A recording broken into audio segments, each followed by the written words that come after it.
aliança que havia sido estabelecida pelo Senhor para o seu povo, de que Deus seria o Deus do povo de Israel e que o povo de Israel seria o seu povo. E diante dessas profecias, vem Jeremias e profetiza a respeito do cativeiro babilônico, que o povo de Israel passaria, o povo de Judá, na verdade, passaria por 70 anos de escravidão, 70 anos de sofrimento, onde passaria por todo tipo de privação, inclusive a possibilidade de adorar ao Senhor. Estavam distantes ali dessa possibilidade, porque teriam que fazer aquilo que estava sendo determinado ali pelos babilônicos. Afinal de contas, eles haviam sido dominados por aquele povo, um povo pagão, um povo que não adorava a Deus, um povo que estava distante disso. E depois do retorno desse cativeiro, depois de 70 anos, Jeremias escreve esse livro com algumas lamentações, com algumas reclamações, na verdade. Quando nós falamos em lamentações, na verdade são reclamações, mas não murmurações. A gente precisa definir primeiro o que é reclamação, lamentação, que é murmuração. A lamentação é algo natural do ser humano. Quando nós estamos doentes, quando nós estamos passando por uma situação difícil, nós nos lamentamos, Senhor, por que está acontecendo isso comigo? Senhor, por que o Senhor permite que isso aconteça na minha vida? Por que eu estou com essa enfermidade? Por que eu estou passando por esse momento difícil? Isso é uma lamentação. Agora, a murmuração já é outra coisa.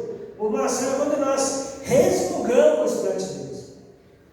Quando nós estamos descontentes com alguma situação, e às vezes uma situação que Deus está colocando na nossa vida para nos provar, para nos abençoar, inclusive, e nós reclamamos, nós não aceitamos aquilo que Deus está colocando na nossa vida.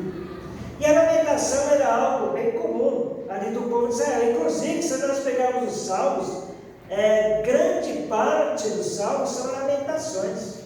E o povo aqui se lamentava porque eles estavam em sofrimento.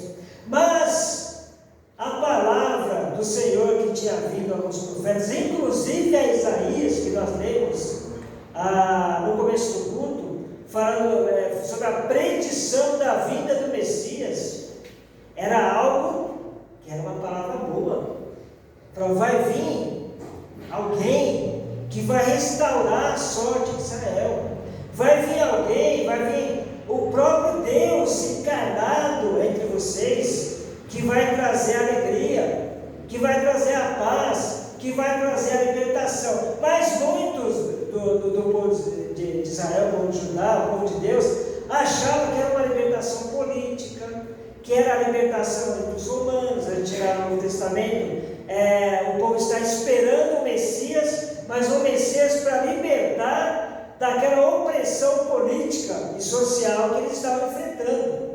Eles estavam subjugados, já não estavam mais subjugados pelo povo babilônico, mas estavam subjugados sobre o povo romano, sobre o Império Romano. E muitos deles esperavam essa figura do Messias como alguém que fosse libertar politicamente.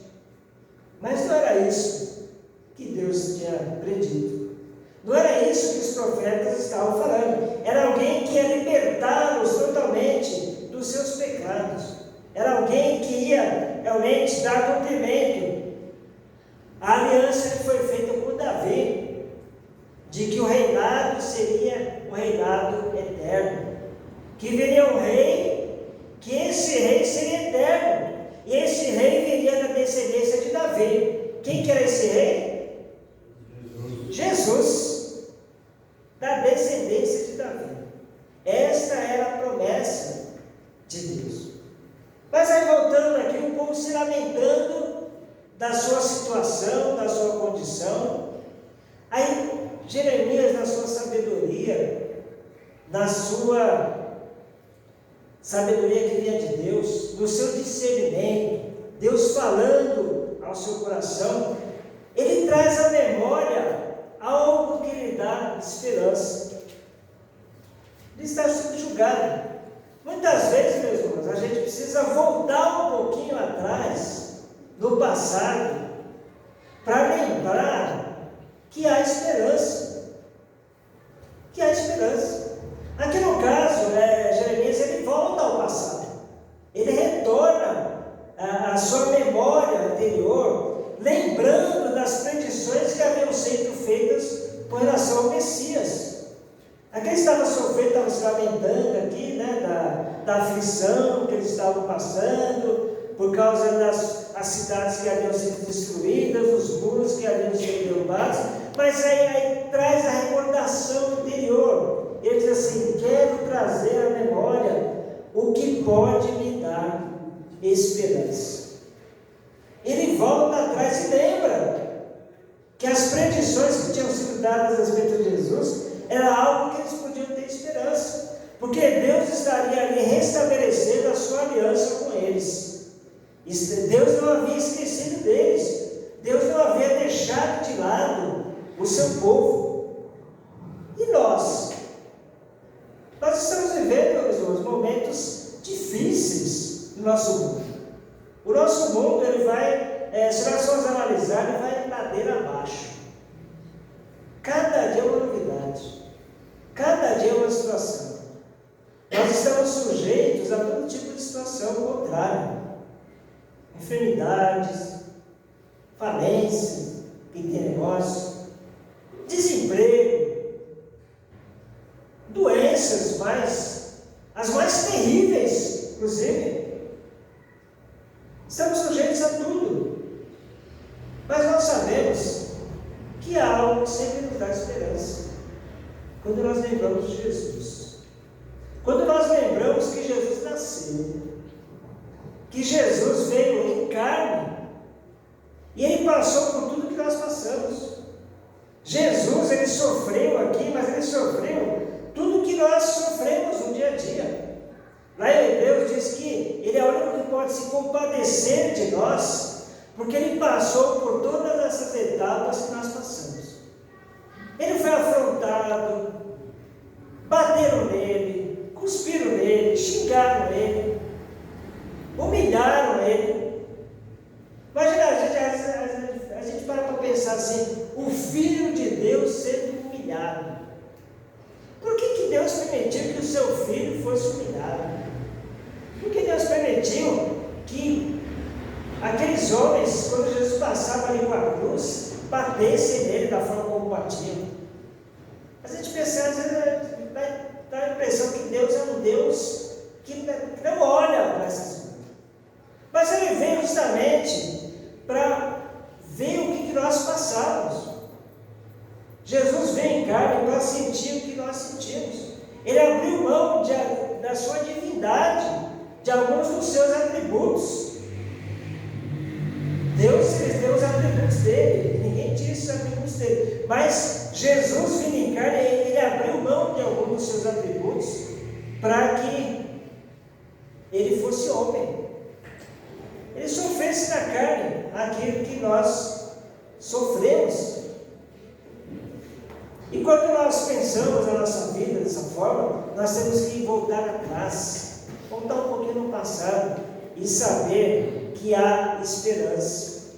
Jó, quando está ali sofrendo, quando está ali no seu grande sofrimento, que foi permitido por Deus, tem uma parte lá no texto de Jó que ele fala assim: há esperança para a árvore, porque a árvore, mesmo que for cortada, o seu tronco ele vai se fortalecer, e quando ele se fortalecer, ele vai voltar a ser uma árvore. Mas o homem não. O homem não. Mas não, a gente vê aí, né? As mulheres aqui gostam de flores, né?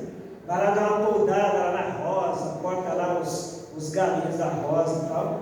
Passa uns dias, cresce de novo, né? Agora vem corta um braço seu, vai nascer outro? Não vai.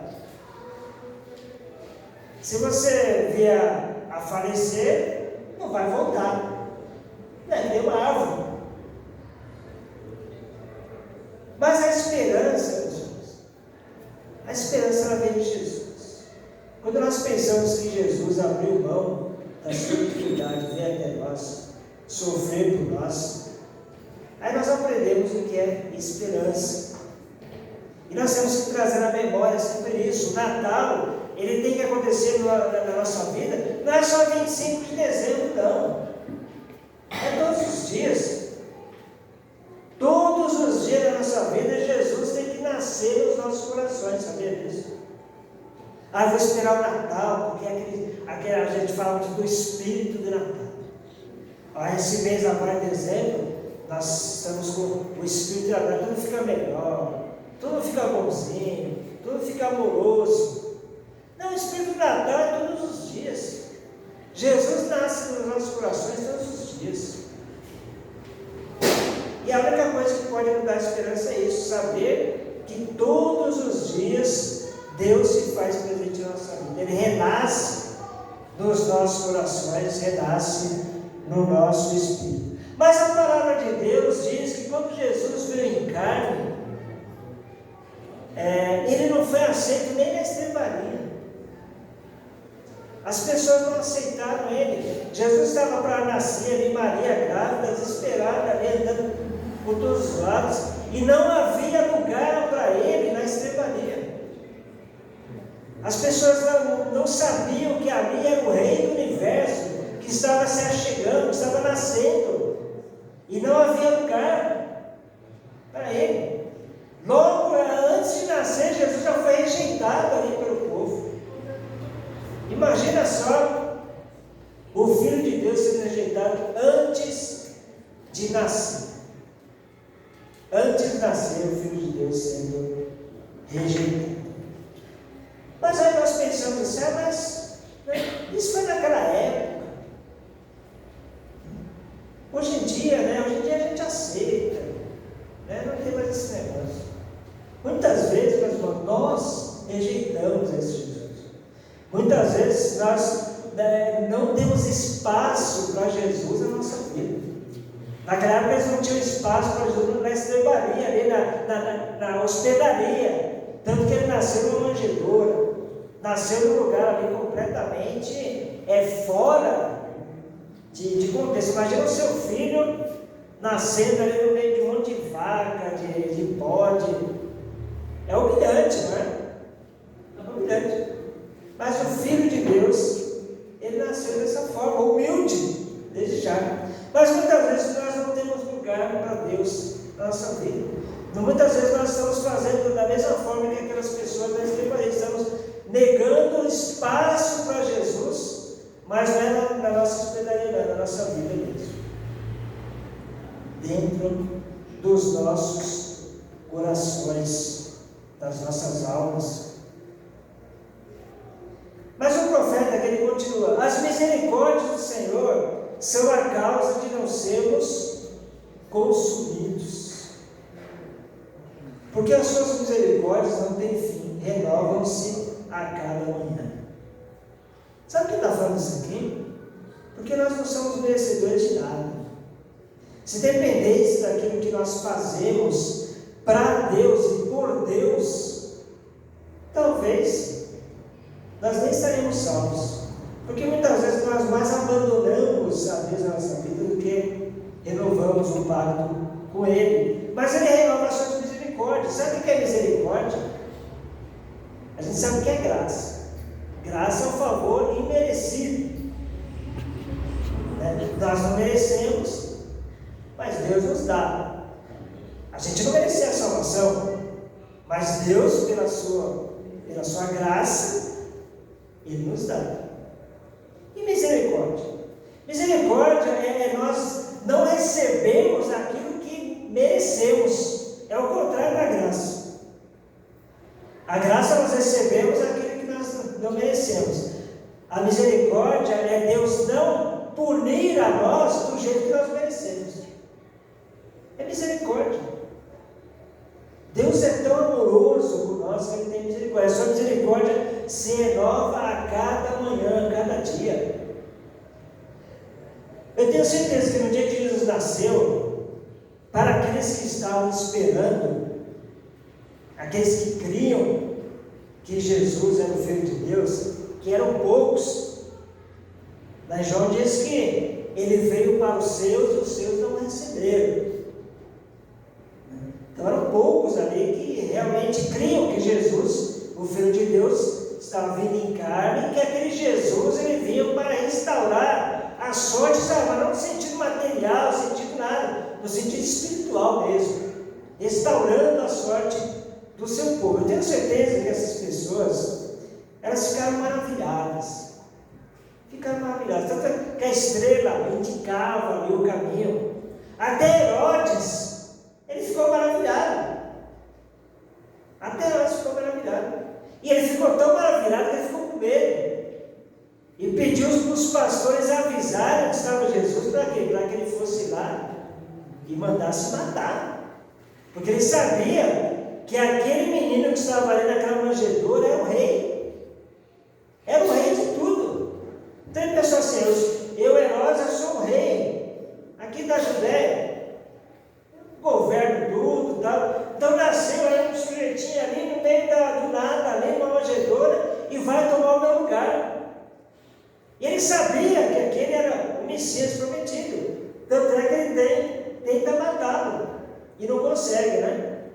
Porque Deus aparece para os pastores e fala: não fala quem é aqui que nasceu, muda de caminho, inventa uma história aí, muda de caminho. E esses eram isso, tudo baseado ali nos planos de Deus. E a misericórdia do Senhor, ela se renovou naquele dia, no meio daquele povo. A misericórdia de Deus ali foi grande demais, né? Diz que ela se renova a cada manhã. Grande é a tua fidelidade. Grande é a fidelidade do Senhor para o seu povo. O texto 24 diz assim: a minha porção é o Senhor, diz a minha alma, portanto esperarei nele. Lembra aquele sacerdote que estava lá esperando Jesus nascer para poder morrer? Simão, né? Deus abençoou tanto aquele homem que ele só morreu depois que ele viu Jesus. Só morreu depois que ele viu Jesus. Já era bem idoso, bem avançado de idade, lá em João a gente vê, bem avançado de idade, mas ele estava esperando a misericórdia do Senhor, ele estava esperando aquele momento maravilhoso. Estava esperando aquele momento que Jesus nasceria. Ele tinha fé de que era o Filho de Deus. E Deus preservou aquela vida para que ele testemunhasse sobre Jesus, sobre o aparecimento ali de Jesus. A minha porção é o Senhor. Sabe o que significa isso? Os sacerdotes, os levitas, eles não tinham terra em Israel. Quando foi feita a divisão de Israel, eles receberam o quê? Receberam ali só lugar para morar, que era no templo, mas eles não tinham posse material. Por quê? A parte deles era o Senhor. O Senhor era suficiente para eles. Eles não precisavam de terra, não precisavam de herança. Eles estavam ali para servir ao Senhor. E a porção deles era o quê? Era o próprio Senhor. O próprio Senhor estabelecendo ali a sua graça, a sua aliança perante esse povo, perante o povo. Portanto, esperarei nele. Esperavam ali a vinda de Jesus. Bom é o Senhor para os que esperam por ele, para a alma que o busca. Bom é o Senhor para os que esperam por ele. Hoje nós não estamos esperando o Messias vir. O Messias já veio. O Messias já veio. 2000 anos atrás, mais que isso. Mais de 2000 anos atrás, ele já veio. E ele já cumpriu a missão dele. Ele veio, nasceu, viveu, sofreu, morreu e ressuscitou. Hoje ele está onde? Ao lado direito do Pai. E fazendo o quê? Intercedendo por nós. Intercedendo por mim e por você. Intercedendo pela nossa vida. Está cuidando de nós. Está olhando para nós. Deus nos abandonou. Ele foi embora, mas em nenhum momento abandonou cada um de nós. Está ali intercedendo por cada um de nós. E o texto diz: bom é o Senhor para os que esperam por Ele, para a alma que o busca. Ele já veio, já foi, mas nós devemos continuar buscando. Como se Ele não tivesse nascido ainda. Como se Ele tivesse nascendo hoje, nos nossos corações. Temos que buscar. E agora mais ainda, porque agora nós estamos esperando a segunda vinda dele. Quando Ele virá nos buscar.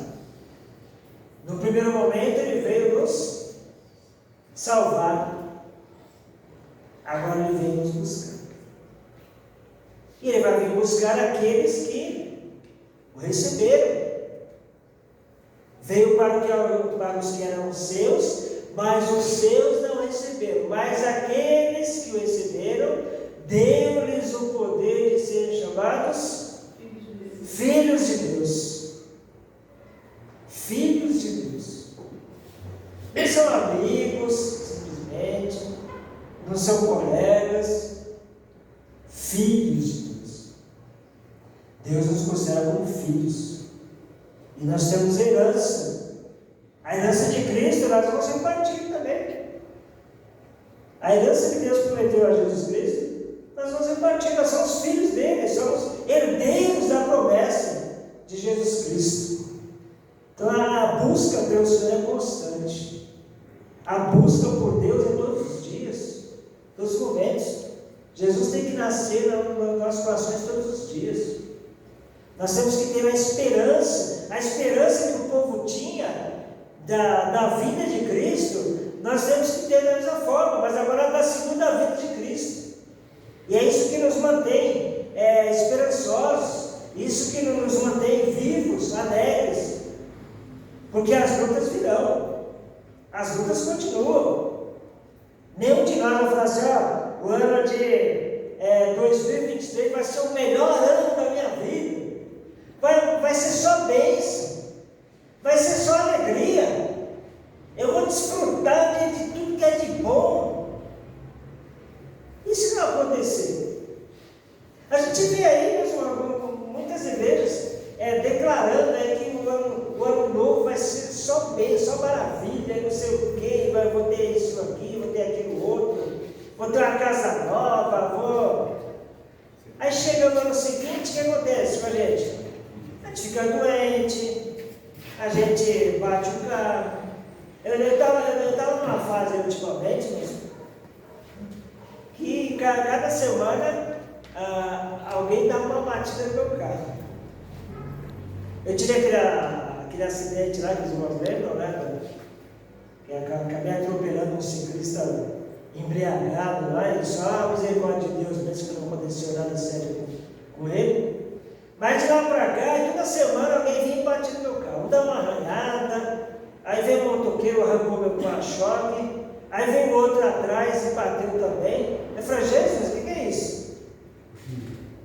Mas já se a gente for pensar assim: não, isso aí é que eu posso estar em pecado. Meus irmãos, nós somos iguais a qualquer pessoa. Mas a misericórdia do Senhor se renova a cada manhã. Então nós vamos entrar no ano novo agora, e tenho certeza que se a gente ficar doente, se a gente sofrer alguma coisa, o que acontecer, não importa, Deus vai estar conosco. Isso é que importa. Deus vai estar conosco. A misericórdia dele vai se renovar cada dia na nossa vida. Todos os dias vai se renovar. Se Ele não nos levar no ano 2023, todos os dias a sua misericórdia vai ser renovada na nossa vida. A nossa vida está nas mãos de Deus. Quero trazer à memória o que pode me dar esperança. Você está sem esperança? Está desesperançado? Está angustiado? Traz à memória aquilo que te dá esperança. Não traz à memória pensamento positivo. Vamos entrar com o pé direito. Vamos fazer dia 31 de dezembro. Onde a gente pisar, a gente pisa com o pé direito. Vamos se vestir de branco. Tudo de branco para dar sorte. Mas irmãos, crentes não tem sorte, não tem sorte, não tem azar, não. Tem a misericórdia do Senhor, só isso. Só isso já basta. Não precisa de sorte, não. Sorte é o pessoal do mundo aí, ou sorte, ou azar, sei lá. Nós temos a misericórdia e a graça do Senhor. Não precisa de ser de branco, não precisa entrar de pé direito, isso aí não vale nada. Se nós não trazermos à memória aquilo que nos dá esperança.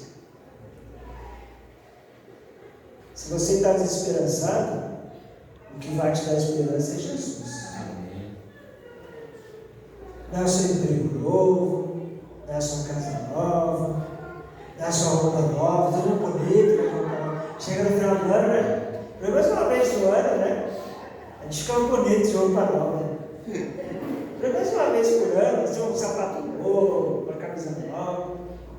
A gente vai nas festas de Natal, de Ano Novo, põe uma roupa nova, uma coisa assim. Isso é bom, claro. Mas nós temos que saber que a nossa esperança é só Jesus. Se você não tem esperança, quando tem esperança em qualquer outra coisa e não tem Jesus, isso não é esperança. Porque vai acabar nesse mundo aqui. A esperança em Jesus é a única coisa que ela ultrapassa, traspassa esse mundo. Um dia a gente vai deixar esse mundo, mas a gente tem esperança de que vai estar no outro com Jesus. E não existe esperança melhor que essa. Não existe. Tem pessoas aí, meus irmãos, que ganham milhões, milionários. Eu conheci um chefe meu, um advogado bem sucedido, uma pessoa maravilhosa, um paizão. Eu nunca tive um patrão tão bondoso quanto aquele. Um advogado bem sucedido. E chegou em 2020, certo dia de janeiro, tirou a sua vida. Tinha esperança em tudo, tinha dinheiro, tinha bens, tinha um escritório enorme, clientes de porte, clientes internacionais. Mas alguma coisa passou ali. Alguma coisa ele deixou passar. Teve esperança em algo que não dá esperança. E quando ele precisou realmente, tudo que aquele que ele tinha não valia nada, absolutamente nada. A gente pode não ter nada. Pode ser um pobretão, não tem nada. Mas quem tem Jesus, tem tudo. Tudo na vida. Porque Jesus é tudo para nós. Amém? Amém? Amém. Feche seus olhos. Que você meditasse agora na sua vida. Feche seus olhos, abaixe sua cabeça. Nós estamos aqui diante do Senhor. Ninguém escapa do Senhor. Medite na sua vida agora. Veja se você tem deixado Ele entrar na sua hospedaria. Se Ele tem entrado na sua hospedaria, na sua casa, no seu lar, na sua vida. Porque muitas vezes nós achamos que Jesus está fazendo parte da nossa vida e muitas vezes nós deixamos Ele do lado de fora. Pense nisso agora. Coloque a sua vida diante do Senhor e faça um propósito com Deus de buscar mais, de esperar, guardar a sua esperança no Senhor, esperar nele, buscá-lo cada dia. Esse é o momento que nós refletimos, né, sobre a nossa vida, refletimos sobre como temos sido diante do Senhor. Eu queria dar a oportunidade, se você está aqui nesse momento e não tem a oportunidade de dizer assim: Senhor, vem morar na minha vida. Se você ainda não permitiu que Jesus venha morar no seu coração, na sua vida, eu queria dar essa oportunidade para você nessa noite. Porque as oportunidades, elas vêm e vão, mas pode ser que elas não venham mais. Pode ser que essa seja a sua última oportunidade de você dizer assim: Senhor, vem morar na minha vida, vem morar na minha casa. Vem morar nos meus negócios, nos meus bens, tudo que é meu, eu quero entregar ao Senhor. Se você ainda não teve essa oportunidade, se você deseja fazer isso essa noite, vai, Senhor, eu quero me entregar para Jesus. O que vai acontecer depois é entre você e Ele. É o Espírito Santo que vai agir na sua vida. Não somos nós não somos nada. Nós não podemos nada por nós mesmos. Mas o Espírito Santo, Ele age na nossa vida para isso, para restaurar a nossa vida. Jesus, quando restaura a vida de alguém, restaura por completo. Não é pela metade. Jesus não faz coisas pela metade, não. Ele transforma inteiro. Se você não fez isso ainda, se você não entregou sua vida para Jesus, entregue nesse momento.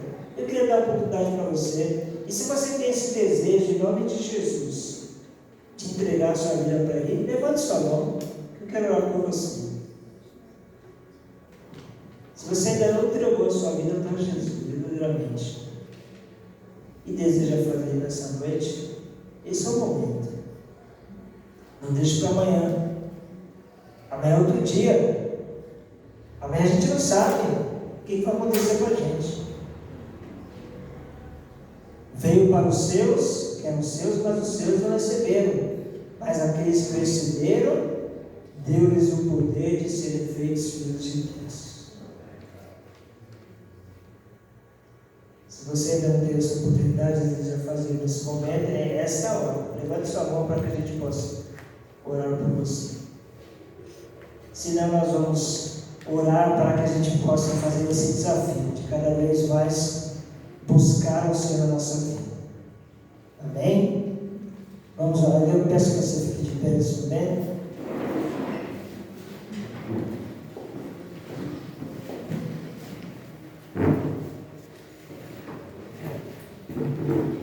Deixa eu olhar mais aqui.